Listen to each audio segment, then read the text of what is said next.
Welcome to video 2 of 10 of our drywall course. I'm Kody with Up to Code. And I'm Camille. Okay, so if you didn't watch the first video, Camille is basically never touched a drywall tool ever in her life. And we're just getting into it, and I'm going to teach you some stuff and hopefully you folks at home. So video 2, we're just going to run through terminology so you know what I'm talking about for the rest of the series. And we're going to run through some tools and some drywall mud. Let's do it. All right. Okay. So terminology. So right behind us, this is a flat. Okay. So how that works is when you're boarding, this is actually naturally beveled in. So that way when you apply your tape, it's still below the surface of the drywall up here. And then when you trowel over top of it and coat it, it still remains flat. Okay. Okay. And your flats will always run east and west? Yep. Typically, some guys, there's a debate there where some guys say, oh, you have to stand your sheets upright to avoid butt joints. But then you're working with flats all the time. Yeah, so it's flats or vertical. There's a whole debate on that, and I could make a separate video on that all by itself. So, okay. But I like the question. Good question. So a butt joint is where basically you have two cut pieces of drywall just butted together. Okay. What happens there is you put your tape over top, and now your tape is sitting on top of the surface, and that's why when you mud it, you have to mud it fairly wide in order to just take that hump and try to make it as flat as possible. And then angles, an inside corner is an angle. So all these are all angles. Okay. Then we got corner beads. So basically we have a outside 90. This can be a square bead or a round bead. I'll show you that when we get over to the beads. So up there, that's all beads. And then even over here, there's a 45-degree offset. So we used a bead on there as well. And then on the inside, we used a slightly different material for that. It's not necessarily a bead. It's like a cross between a bead and a tape. Okay, so order of taping. So when you're taping and applying your tapes, you do your butt joints first. So you do your butt joint here, and then that ties into the flat a little bit. Then you do your flats, and that'll go over top of that tape. Then once you get through all of that, then you go and you tape all your angles. Okay. Okay? And then after your angles, then you install all your beads. Okay. Okay? So that's when you're applying the material. Then the order of coating is we're going to do our butt joints first. Then we'll do our flats. Then we'll actually switch to beads. Okay. And then we'll do angles. So, and there's a little bit of kind of, as you guys watch the course, you'll see how the order of things. We'll try to keep it structured so that if you're doing a big job, the more structured you are, the less jumping around you have to do.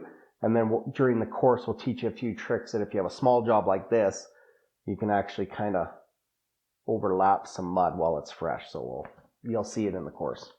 All right, so here's everything that we need to do the job.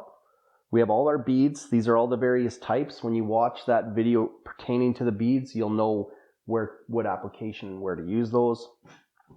What do you call that, Camille? A cheese grater. Yes, well, very close. Yeah. We call it a rasp. Sometimes you need that for your corner beads just to grind off if it's overhanging at all. Okay. We have a sanding pole here. We'll use that later. And sometimes you just need a sanding sponge just to knock off some high points. This is contact cement. You'll see that when we start setting beads. Here's that inside 45. It's some guys call it no coat. We'll use some of that. Here's some tape and a reel to deliver the tape onto the wall. You'll need different size of knives. I have a 3-inch in my hand, but typically you just need a 4 and a 6-inch. You're going to need a knife, Wolf knife, tin snips to cut your beads. You'll need a screwdriver because a lot of times the screws just overhang. They sit proud, so you'll just set them in a bit.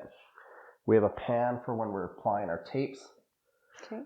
That's a hawk. This is a trowel. Okay. You ready to learn how to run this thing? I think so. It seems pretty intimidating, but I think I can handle it. You can play with that. Pretend it's a shield or something. It's like a cake thing. Yeah. Yeah. Like a lazy Susan. Yeah, exactly. Yeah. Except for it's not too lazy. You gotta muscle it. Yeah, and then we have two types of mud. We have our yellow mud that we use for taping. I'll get into that in a sec.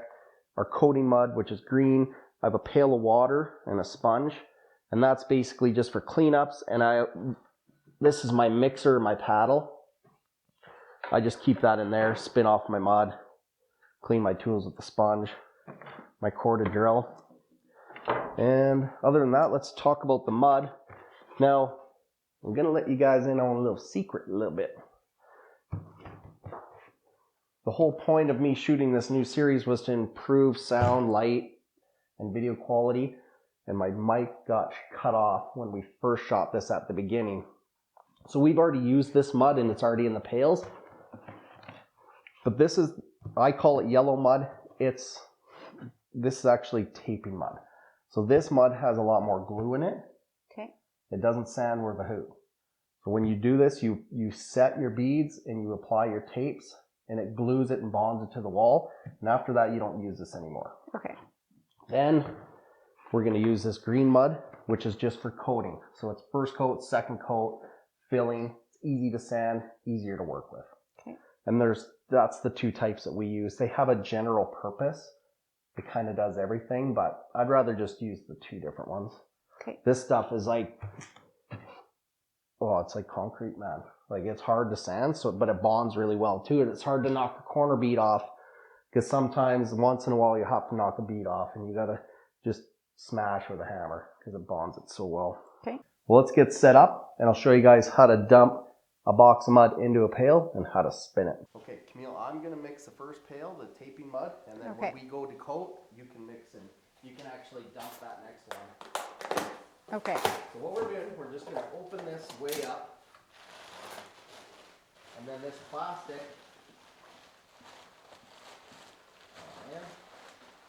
I'm going to look like the Ricky on this one. There. So pull it down. And then lining it up on the pail is the hardest. You just kind of go like that.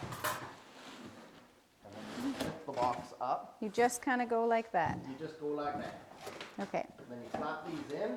This is the best garbage pail on the whole job site. Because it's nice, you just fill it up and then you just chuck it out later. Done. Okay? When we're taping, we want it fairly fluid. If it's too thick, so a lot of people don't know to mix their mud down, and I've had experiences with that where like, man, mudding is so hard, like you have to push so hard, and that's because they didn't mix it down. Okay. When you're taping, you have to thin it out to a level where we'll put the mud on the wall first, then we'll put the tapes, and then we'll wipe it out. But you want it fluid enough that it'll roll out from behind, but not too thin because it won't actually, if you wipe it too tight, there's no mud to glue it to the wall. So Okay. you just need a thin layer. You need it to be able to fluid, but you also don't want it too thick. So we're just going to try 2 full sponges.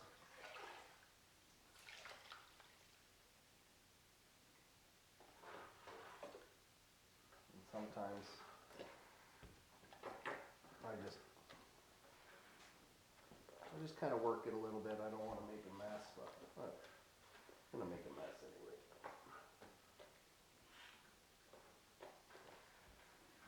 Sometimes you got to hold her with your feet too.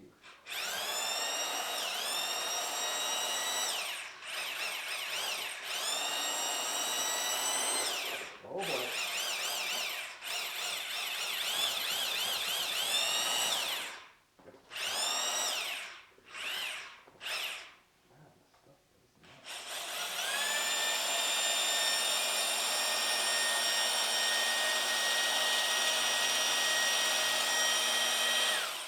That's in reverse. Yeah, I seen that.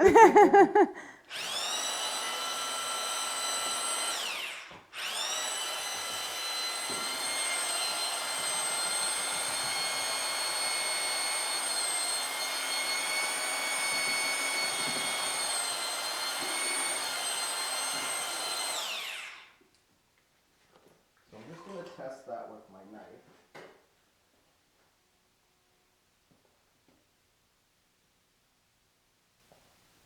Kind of like the consistency of yogurt.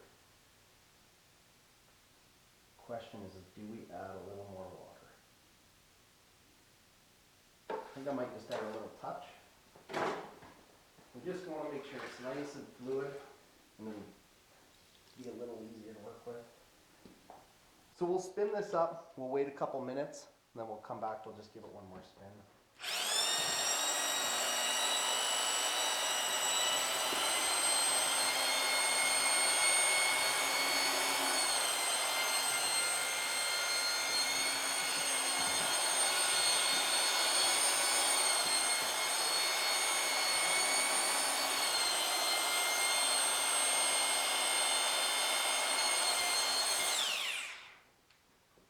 That's it. You like that? Yeah, you made a huge mess. So we ran through that pretty quick. Did you pick up on a little bit of that? Yeah, I think so. Okay. Well, we'll get into it as the course proceeds. So with that, let's jump on to video 3. So we'll see you next time. See you guys.